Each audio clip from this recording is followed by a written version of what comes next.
What are your comments on the current state of leadership training in India? Now with the Aditya Birla Education Academy for the last 6 years, I've been visiting. I met innumerable principals around the country and overseas. Now when we are on the stage, when we are talking to people, we keep on saying that yes, teacher education is required, teacher upskilling is required. But when we get down to the field, exactly, there comes the challenge. So, I mean, it is, it's very, very difficult at times to convince the principal why professional development is required. In spite of CBSE saying 50 hours of professional training requirement, IB saying requirement of category 1, category 2, etc. But for the principals, it is only a handful of them who says, okay, I would be doing some professional development for my teachers. Other principals says either the costing is a factor for them, otherwise, or else if I do any training for my teachers and the This teachers, is about training for the principal. Current state of principal training. Okay, sorry. Leader training. Okay. Now, leader training again is, I think so what is required is, first of all, is a strategic planning for the leaders. Now, as yesterday, this lady from Mumbai, Sanjivani School's principal, as she was saying that the meeting with the parents is a required thing. Yes, I feel that that is one of the most important places where you need to meet the parents and you need to hear them. Actually, it is the word of mouth from them which goes out to the city about the schools, how the schools function. Now, if the principal have a very good connect with the parents, I think so you win half of it. Next, I think so, even with the teachers and with the students. I remember I had visited a conference in Singapore where the principal did mention that if I have to build a specific room in my school, I just ask my students that what type of classroom they need. And even if I do need to do a staff room expansion, I ask the staff members what do they need in the staff room without taking his or her decision at that particular place. So I think so that is a big time requirement for the principals to have that particular strategic planning in order to reach out to the stakeholders and to take it forward. Gunmeet, my question is about this current status of principals training in India. I would relate it to the economic status of the citizens of India. Just as there is a huge gap between the haves and the have-nots, from the slums to, let's not name, exactly the same is with principals. I'm telling you, I conducted a session for principals of a state in India when the CCE, Aditi, remember we were master trainers there. It's appalling that I gave them some words as an ice-breaking session, and one of the words was co-scholastic. Trust me, hand on heart, one principal of a CBSE school actually said, co-scholastic is a school where boys and girls study together. Co-education. Co-education, co-scholastic. On the other hand, when I go representing the country to schools, our principals of some of the leading schools of the country are head and shoulders above principals of other places in the country. So the status of the principals is directly proportional to the status of their training. I also have, Aditi, a very serious reservation about the nomenclature, the way it's shifting. Principal, I think it's a very loaded designation by itself. I don't know why we are moving into things like ed leaders, because there's, again, confusion between a leader. We're calling them leaders, but their job is a manager. And there's a huge distinction between the two.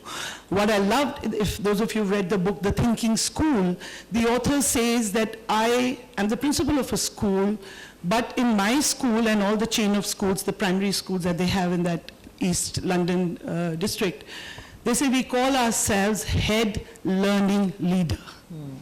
Now, if you're a head learning leader, it's a constant reminder to you that you have to learn, and to have to learn, you need the training. So I think it just acts as a common. So I think when the NEP came, one of the first things that also changed was calling the principal the pedagogical leader.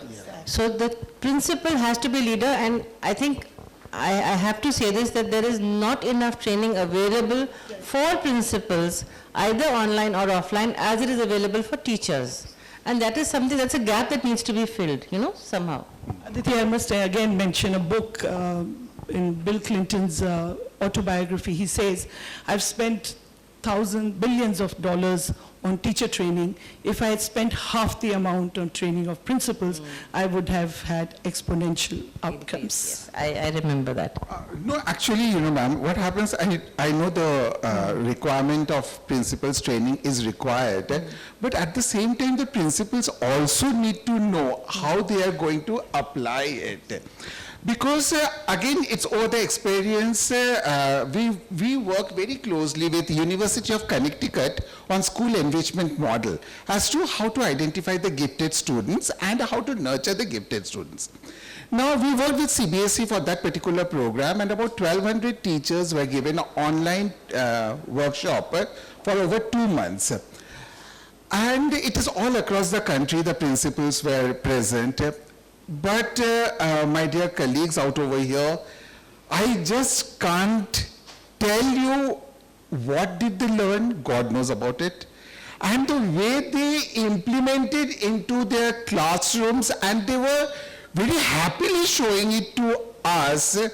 It shows that they did not understand maybe a part, at least anything of what was taught to them.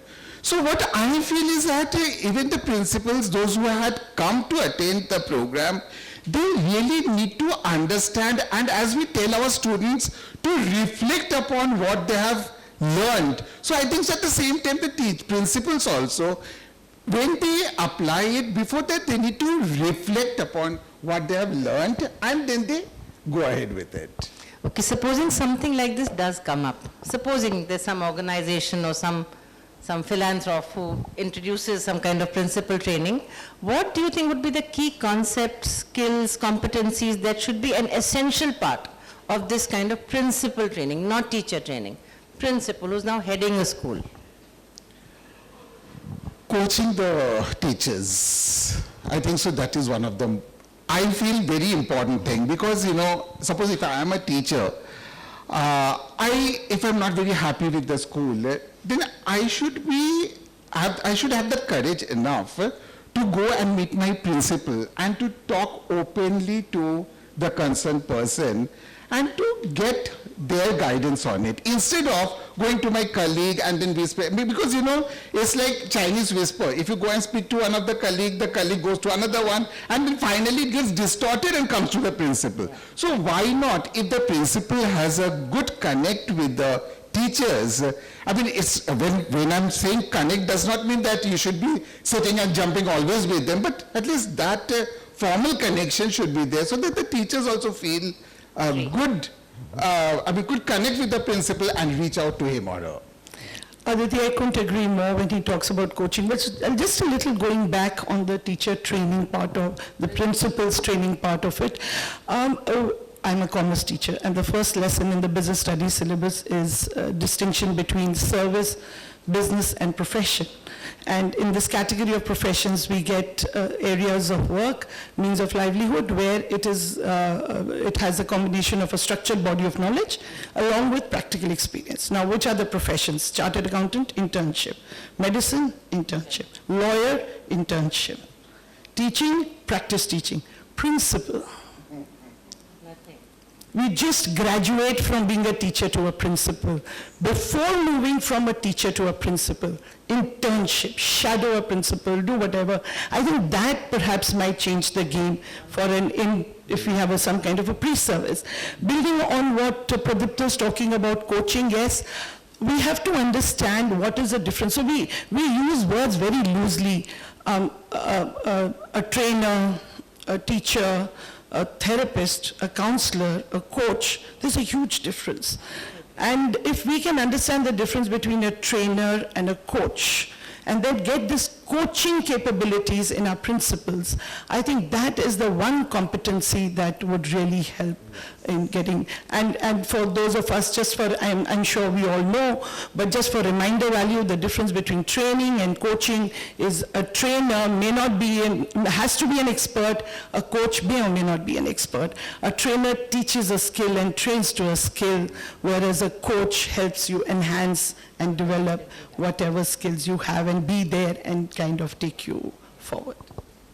Thanks, that's very, very insightful answers. I would add one or two more things to this. I think as, well, like you said, we all move, there's no training. We're just told one day, okay, you're doing a great job as a teacher, now you become a vice principal, now you become a principal, and you don't know what's hit you. You're gobsmacked for the first week, you don't know where to go. I think a very essential part of principal training should be some kind of a crash course in law, on legal issues which besiege schools and principals, and some amount of information and training on accounting.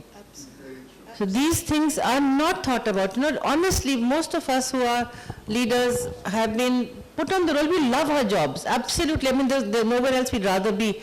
But we get into it thinking we're going to be with children, we are molding the next generation. It's all, very, roses and blue clouds kind of a thing. But when you come down to the reality, there are legal issues that come up which principals really don't know what to do. We ring up each other and say, now what do I do? And there are accounting issues that come up. So I think these two aspects, so we've got coaching over here, we've got reflective leadership, where you are able to converse with the teacher and learn from a group of teachers as well. And I think some amount of legal literacy, I can say, and some amount of accounting or financial literacy should be an essential part of what the training should be. Is that over and over, I mean, legal, of course, but accountancy is a big time requirement. Because every principal may not be with a science background or a commerce background. Now, if they are coming with a literature background and sits on the principal's chair, then I mean they might have given up their mathematics long time back, and it's very, very difficult for them to go through a PLN sheet or something like that. And it's a task, I think so. I heard someone, a principal of a government school, say something very interesting. He's saying, ma'am, hum to kagzi ghode hain. We've heard of this, then did it turn in blogs and everywhere. Kagzi ghode, we are paper horses. Horse to signify power, and paper is all about documentation. That's, I think, as a school leader, as a reflective leader, it is the responsibility of principals to set the climate for learning and emotional culture of the school. And if a principal can actually be coached, and when Aditi, you talked about accounting and you talked about law and all of that. So if a new principal is actually shadowing a principal or doing his internship, a lot of conflict resolution, appraisals, so many of these things that need to be part of their training. So maybe we can request ScooNews to do something like this only for principals, not just a workshop mode, but an actual program, maybe online, maybe part offline, a hybrid mode. But Aditi ma'am, as well as my fellow colleagues over here, now since we have been working with the Bihar government and Gujarat government and all, I have noticed that the government teachers, principals, our status is really, really poor. So, I mean, if, whether it's through ScooNews or whichever platform it is, I mean, if those people, because, I mean, yesterday only when Mr. CEO of the ICC Council, when he was speaking about the number of schools, Dr. Emmanuel, so I also felt that time, because when we go to the village, I mean, interior of Bihar, and also these principals are, I mean, they don't even know exactly what they are doing. So, Prodipta, sometimes I feel that we, overplay the how do I say? So when we're talking about, say, government schools, it's a common thing that you say that you have poor government school principals.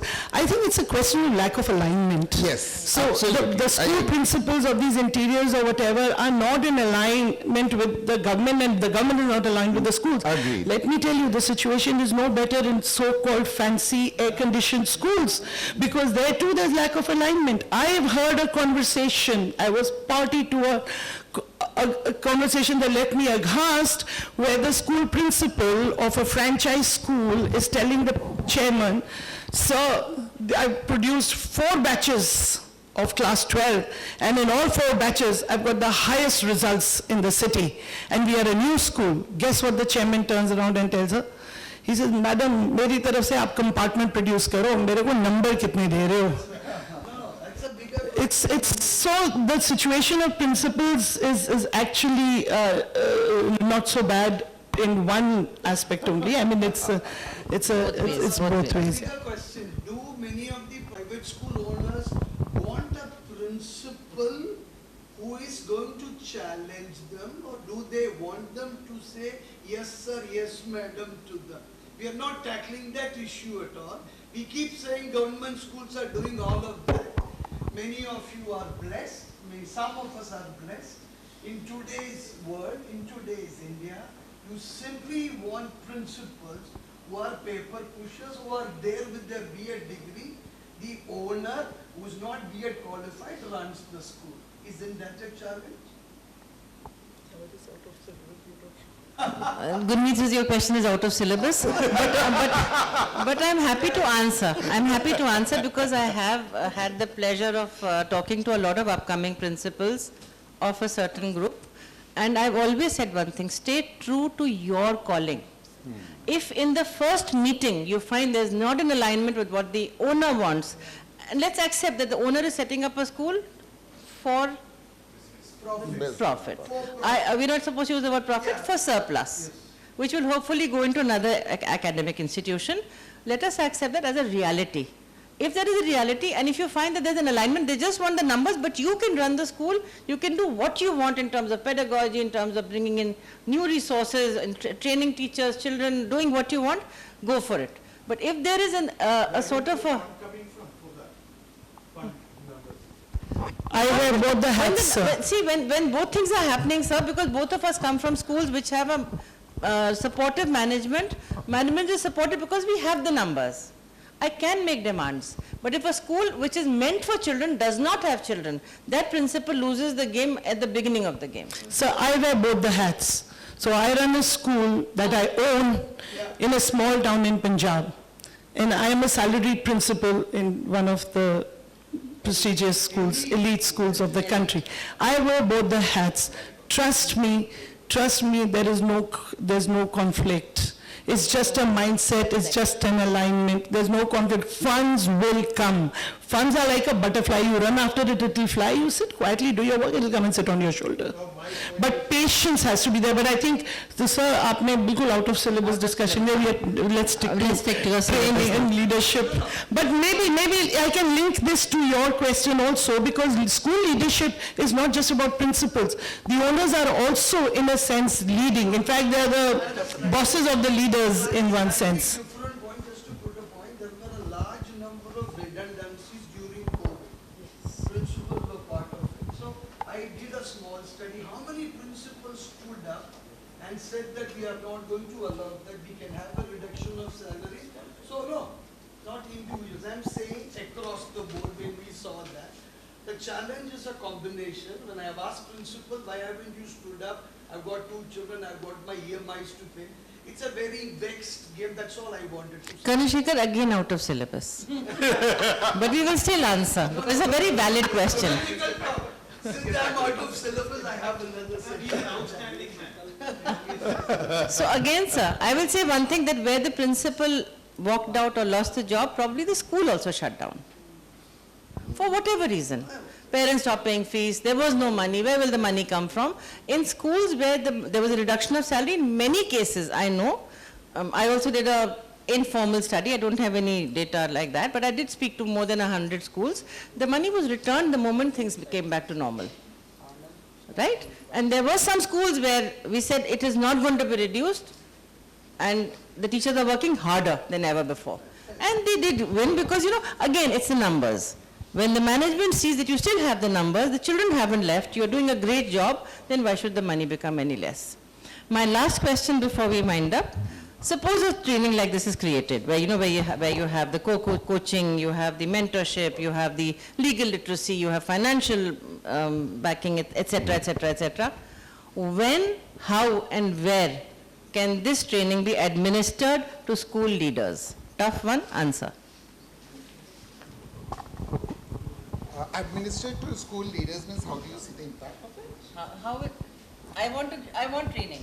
I want to learn about a lot of these things, Yeah. I'm a young principal and I want to know. So supposing ScooNews creates a module like this, running over several hours in a year. How should it be administered? Online, offline, hybrid, come in here, stop your job, come in the vacation? No, I think so. At this particular point of time, hybrid is a better option rather than keeping it completely online, because online, there are different problems that keeps on coming up. And multiple tasks can be done during the online sessions also if the principal is not really very keen in doing that. Not only principal, anyone in that case. But if it could be a hybrid wherein might be a specific number of hours which could be offline, and then a particular, suppose asynchronous modules could be online, then I think so that should be helpful further. But in order to check that, it is the school's management who will be able to keep a track on that, whether things are getting properly aligned or not.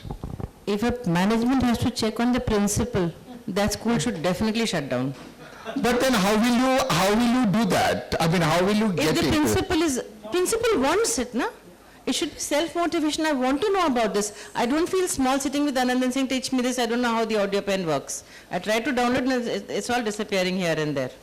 So the willingness to learn means I have the intent to learn, I have the time, I will find the time and I'm going to do it. But at the same time, ma'am, suppose a school invests money on you and sends you to Harvard to do a particular crash course out over there. Now, after coming back, the school don't feel that the amount that was invested on the person is good enough being utilized. How do you count that? Sir, if the school feels that the amount spent on the principal was not good enough, I want to know what is the basis of their feeling that it's not good enough. How does the management actually assess? Because there are so many things that we do in our everyday life which are intangible, immeasurable. I get it. Absolutely. Absolutely. I mean, there are things that we learn somewhere. I may have picked up something in this 3 days conference without a certificate, but when I go back, I'll remember this one was talking about this and we implement. And I'm in total agreement with Aditi. That's exactly why I said head learning leader. If the head learning leader, the principal is driven, internally motivated, and is inspired to upgrade himself with his skills, attitudes, values, whatever, then I think we are in the right direction. Can I say one word about this modality? Just in the interest, I have just 1 minute left, that's why I wanted to say. Okay. We have 1 minute left, you can ask whatever you wanted. Not asking, you're just complimenting on your, his answer. Of course, the hybrid mode, of course, it's good, but I have done, maybe other people are in the hall also might have done. I have done CSML program from Howard University, completely online. It was a really transforming program. So I also feel that, when parents said that during the COVID, online teaching was not good enough, I don't agree with that. When you're committed to learning, you will learn any which way. Yeah. And just To add to that, the same way if I have students who have to pick up attitudes, how do we assess that would be the answer of teachers who are sent for a workshop, how do we assess that? It will ripple up to leaders who are sent for workshops, how do we assess that? Absolutely. Very similar bubbling. Absolutely. And yes, hybrid with self-paced learning. It's important to be self-paced. Thank you so much to my co-panelists. This was very interesting, and thank you especially to Colonel Shekhar for, as usual, being the disruptor. Thank you. Out of curriculum. Always. Out of syllabus.